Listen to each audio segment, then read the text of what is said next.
വലമ്പരി ശാഖ്യന്റെ ആകൃതിയിലുള്ള കഴുത്ത്,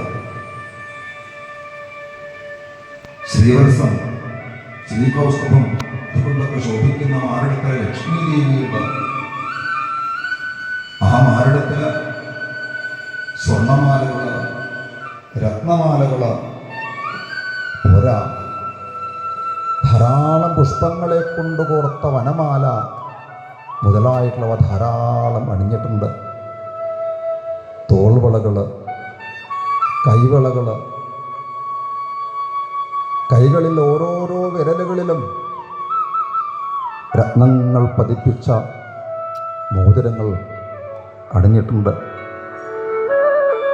ആലിലേക്കൊത്ത വയറ്, ഈ പ്രപഞ്ചത്തെ തന്നെ ആ വയറിൻ്റെ ഉള്ളിലാണ് അദ്ദേഹം കൊണ്ടു നടക്കുന്നത്.